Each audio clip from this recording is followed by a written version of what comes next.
And the scale of the offence and the collapse... I just want to interrupt I'm sorry, for a second. it's absolutely no good interrupting to say it's not true. I am telling you categorically, he has deeply offended our special forces, our soldiers and others. He should apologise and he should honour the fallen. Excuse me. Before we jump in, tell me where you're tuning in from. And remember to like and subscribe. Your support helps the channel grow and keeps these stories coming. In this video, you're about to witness one of those moments where a political talking point completely collapses under real scrutiny. A senior Trump ally goes on the BBC expecting a friendly platform, confident she can smooth over some deeply controversial remarks about fallen soldiers. Instead, she runs straight into a wall of facts and a conservative British MP whose patience is gone. You can actually hear the mood change as the excuses stop working. So stay with this, because this isn't just an awkward interview. It's a live example of how spin fails when it meets people who were actually there. Let's watch it unfold, and I'll give my thoughts at the end. Well, let me bring in now Carla Sands, who is a Trump supporter and former US ambassador to Denmark in his first term. Good evening to you. Donald Trump said, just to repeat his words, Donald Trump speaking of NATO allies, including Britain, they'll say they sent some troops to Afghanistan, and they did. They stayed a little back, a little off the front lines. That's just not true, is it? Well, so President Trump is dealing with a lot of issues. They're global issues. He totally respects the troops and their sacrifices. And I will just say the UK and the Danes were shoulder to shoulder with American troops. But what he is looking at is the whole of NATO and its effectiveness, and also its contributions when we were in the Afghanistan war. And I do have to say the majority of those NATO allies had caveats. Think of Germany or Italy. One was in, defense only, and one was sort of support. And there are many other countries that were not willing to go shoulder to shoulder. So he's looking at the big picture, not singling out the brave UK troops. And I've met those veterans. They are wonderful people in the UK, in Denmark. But if I could, I think he is looking at strengthening NATO. And when he talks about that, he talks about it in a way that the U.S. troops. But with respect, Carla, with respect, Carla, that isn't what he was talking about. He was talking about what happened in Afghanistan. And he said, and this is why this is caused such upset here and around the world, amongst veterans and families of those who died. In Afghanistan, 3,500 NATO troops were killed, including 457 UK military personnel. They weren't staying a little back, a little off the front lines, were they? Your UK troops, the Danish troops, a handful of others were shoulder to shoulder with us. But I'm saying that the majority of the NATO countries are not like the UK. But he was wrong. He didn't say some. He didn't single out other countries. Why can't you just say he got this wrong? His words. I would not take offense at this. It is on the whole true. But people have taken offense at this. We honor our veterans. There's no country that honors veterans more than the United States. We share how to do that with so many NATO allies. We share best practices. Many NATO countries have not taken care of their veterans. So it's not true that we don't respect veterans. He was speaking overall. NATO did not carry their weight when we were in that war. And I'm not talking about the UK. I'm not talking about the Danes. But he was. He didn't make that distinction, Carla. He didn't make that distinction. Clearly, the Prime Minister of the UK doesn't make that distinction. He's the President of the United States with a lot on his plate. He may not have said it the right way. That's not an excuse for not knowing the hundreds of people from outside the UK, from outside the US. That's not an excuse for not knowing how many, the hundreds of soldiers and troops from outside the US were killed. I'm sorry. He doesn't know every detail about every allied nation. Well, maybe he shouldn't be talking about it then.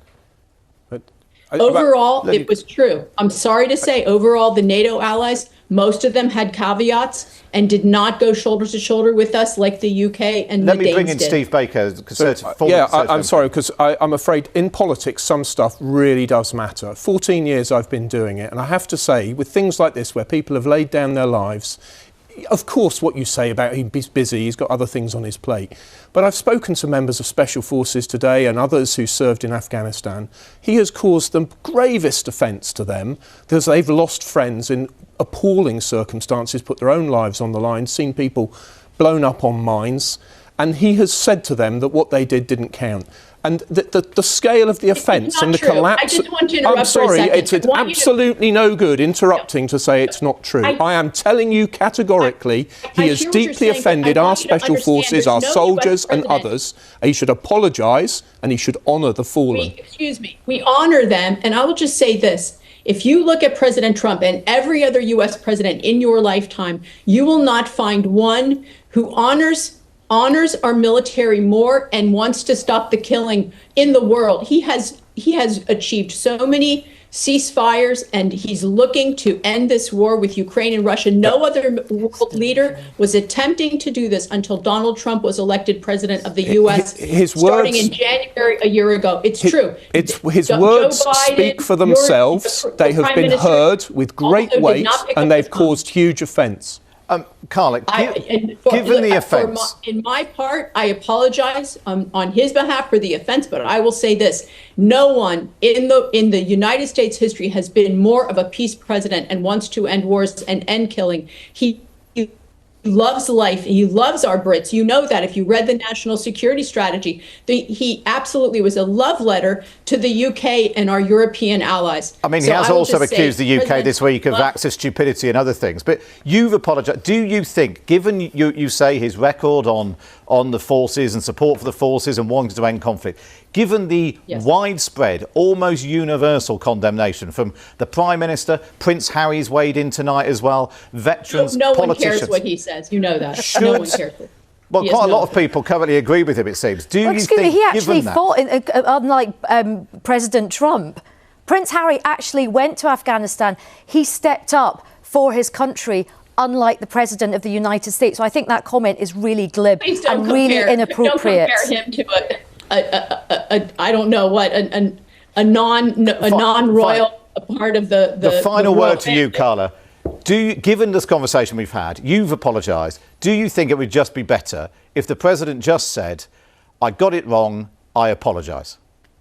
I don't speak for President Trump. I'm just asking your opinion. Would it be better? Would it draw a line under this? And I am sorry that people took offence and that they assumed that it was about the UK, and I'm sure it was not. And he does not know about the UK and Danish sacrifices because he is looking at the globe. He does not drill down on these details like you and I might. Okay. He just, the capacity to look at the world and bring peace to 8 different conflicts, that says a lot about this man and his love for life and his love for our military and saving young men. Carla, good to speak to you. Thank you for joining us this evening. Nice to speak with you. Let's take a moment to properly unpack what we just witnessed, because this wasn't merely an awkward or uncomfortable interview. It was a revealing moment, a window into how a particular political mindset operates when it's placed under genuine pressure on the international stage. Near the end of the exchange, the host offered Carla Sanz an obvious and reasonable way out. It was a diplomatic lifeline. He essentially asked whether it would have been better for the president to simply acknowledge the mistake and apologize. In almost any political system, that would be the end of the story. A brief admission, a recognition of the sacrifice made by Allied soldiers, a line drawn under the controversy. But that never came, not because it was impossible, but because within this political culture, admitting error is treated as a form of disloyalty. Acknowledging a mistake is framed as weakness. And so, instead of easing tensions with one of America's closest allies, she chose to double down in real time, even when faced with someone who had lived experience of the conflict and personal loss tied to it. That decision mattered. She looked a British member of Parliament, someone whose colleagues and friends served and died in that war, and effectively told him that he was the one failing to see the bigger picture. It was a moment that landed with visible force, not because it was loud or dramatic, but because it showed how far removed the defense had become from the human reality of the issue. And when the facts became unavoidable, when the number of fallen soldiers could no longer be brushed aside, the strategy shifted. The conversation was redirected toward a completely different topic. This is a familiar maneuver. When the argument collapses under evidence, change the subject. Introduce a cultural flashpoint. Try to rally emotion where logic has failed. This is why the interview matters. It wasn't about one comment or one controversy. It exposed how fragile international trust becomes when leaders and their representatives cannot acknowledge even the most basic factual or moral errors. If an alliance cannot withstand an honest admission over past sacrifices, it raises serious questions about how resilient it truly is in moments of real crisis. Carla Sanz entered that studio expecting to manage the narrative as she might on domestic partisan media. Instead, she encountered a setting where facts are challenged, context matters, and lived experience cannot be dismissed. And in that moment, the limits of spin became very clear. So what do you think? Was she trying to engage with the audience in the room? Or was this performance aimed elsewhere entirely? Let me know your thoughts in the comments below.